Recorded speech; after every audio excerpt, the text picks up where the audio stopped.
Satu soalan yang sangat baik. Okey.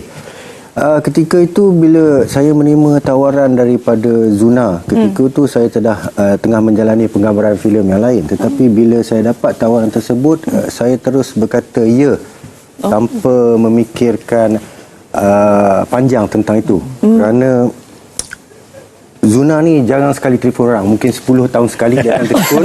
Jadi apabila dia telefon tu mesti ada something special. So bila saya dah terima tawaran tersebut, saya dapat skrip. Saya telaah dan saya terus pas kepada ibu saya untuk baca. Dia bukan macam lembaga penapisan ke apa, tetapi dia lebih kepada kontrol betul ni. Lebih kepada keinginan kita untuk berlakon, tetapi adakah benda ini sesuatu kebenaran yang mutlak.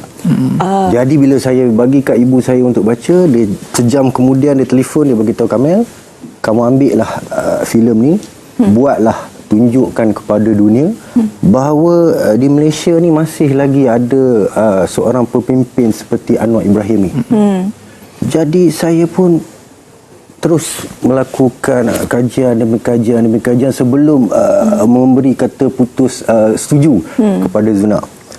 Jadi apabila saya buat ni, saya sedar bahawa saya akan lakonkan satu watak figura politician yang aktif di dunia dan masih lagi dikira underdog di Malaysia ni dan dilihat sebagai salah satu orang kata apa ketika itu public enemy number one without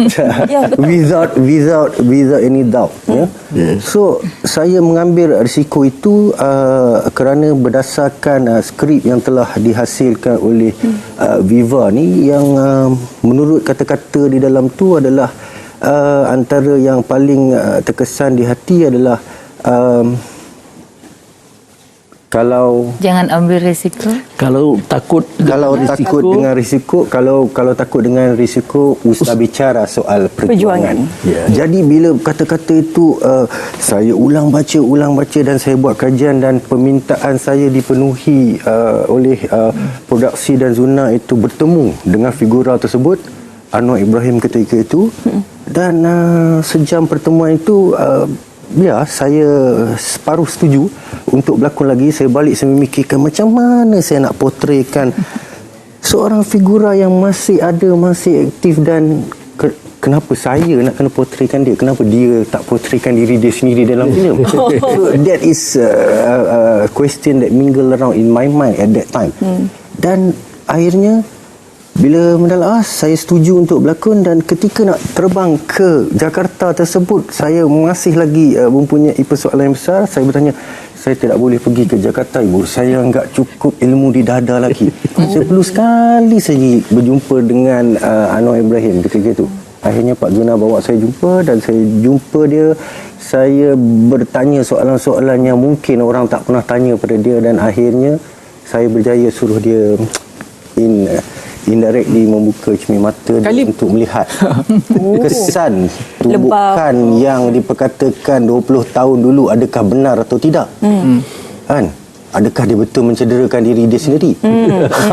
That is a question yang saya dapat medical report daripada Zuna, dan itu adalah inspirasi untuk saya buat film. Kali pertama bawa watak tokoh sebegini, Farid? Dan ini kali pertama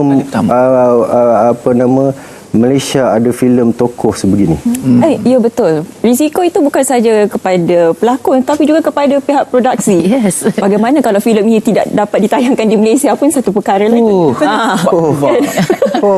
Apabila menulis, kita tak tahu sama ada yang Ahmad Muhammad akan menjadi Perdana Menteri. Betul. Sebenarnya kalau ditanya risiko, mungkin buat saya pasti risiko yang terberat nggak bisa balik ke Malaysia, tidak bisa ke Malaysia. Itu juga. Tapi kan jadi ya, tapi yang paling beresiko adalah suami saya, karena dia kan orang sini. Kebetulan dia produser, dan itu jadi bukan bahan pertimbangan ya. Jadi salah satu yang dia ambil untuk dia bilang ya terburuknya nggak bisa masuk pada saat itu. Jadi kenapa waktu itu 2021 ya Pak ya kita mulai. Saya baru bisa ketemu, maksudnya kita baru bisa kembali ke Malaysia itu di bulan April. Jadi dari bulan Agustus, September, Oktober, November, Desember, Januari, Februari, Maret, April, hampir 9 bulan itu kami sama Pak Zunar hanya lewat Zoom. Hanya berkomunikasi lewat Zoom, hanya berkomunikasi, kita sempat beberapa kali komunikasi dengan Pak Anwar untuk wawancara apa semua. Selama 9 bulan itu kita lakukan dengan berusaha untuk bisa masuk ke sini tapi tidak bisa. Lockdown. Tanggal 1 April ketika dibuka itulah kami pulang ke Malaysia. Disitulah baru kita ketemu Pak Anwar, baru saya melakukan research. Jadi film ini kita research hampir 4 bulan, wawancara semua orang untuk dapatkan otentik dari cerita ini.